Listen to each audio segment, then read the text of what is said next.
আমি ওই মুখোশ পরা লোকটাকে হাতে যেখানে পাথর ছুঁড়ে মেরেছিলাম সেখানেই মন্দারেরও চোট লাগলো কি করে? তাহলে কি ওই লোকটা মন্দারই ছিল?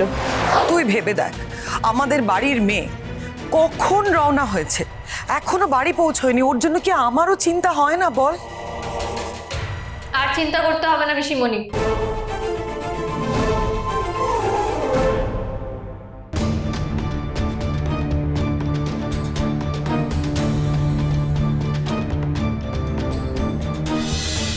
এই তো তোরা এসে, এ কি শুভর কি অবস্থা? আরে এতক্ষণ কোথায় ছিলিস তোরা?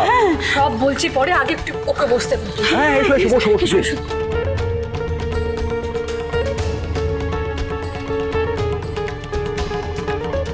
শুভ, কি হয়েছে তোমার? শুভ মাথায় চোট পেলে কি করে? কি হয়েছিল রাস্তায়? আর এত দেরি হলো কেন? আসলে স্যার আমি যখন শাওন ম্যাডামকে নিয়ে ফিরছিলাম তখন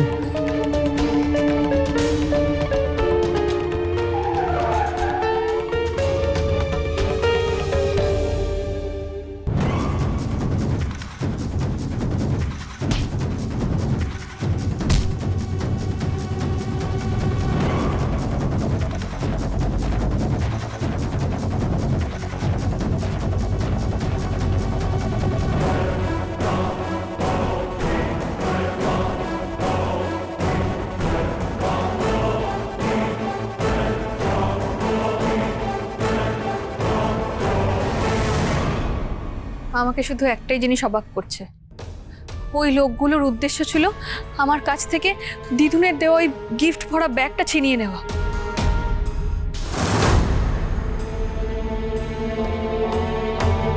কিন্তু একটা জিনিস নেওয়ার জন্য ওরা আমাদের উপর অ্যাটাক করলো কেন? জাগে একটা ব্যাগ গেছে গেছে, কিন্তু তোরা যে সুস্থ অবস্থায় ফিরতে পেরেছিস এই অনেক। শুভই তো আমাকে বাঁচিয়েছে, ও একাই সব গুন্ডাদের সাথে লড়াই করেছে। শুভ, তুমি আবার প্রমাণ করলে আমি ভুল মানুষকে বিশ্বাস করিনি। রাজীব, তুমি একটা কাজ করো, আমাদের ড্রাইভারকে বলো ওকে নিয়ে যেন ডাক্তারখানায় যায়, ডাক্তার দেখিয়ে ওকে বাড়িতে ছেড়ে দিয়ে আসে। না না স্যার, সামান্য চোট লেগেছে, ডাক্তারের কোনো প্রয়োজন নেই। আর আমার যদি ব্যথা করে আমি পরে ডাক্তার দেখিয়ে নেব। বাড়িতে সবাই খুব চিন্তা করছে স্যার, আমি এখন আসলাম।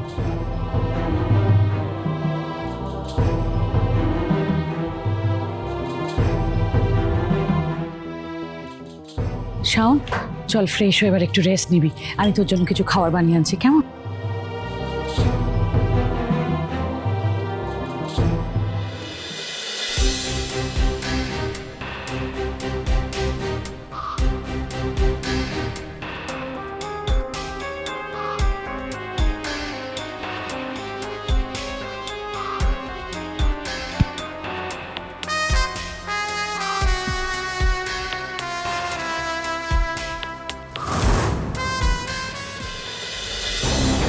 আমি ওই মুখোশ পরা লোকটাকে হাতে যেখানে পাথর ছুঁড়ে মেরেছিলাম সেখানেই মন্দারেরও চোট লাগলো কি করে?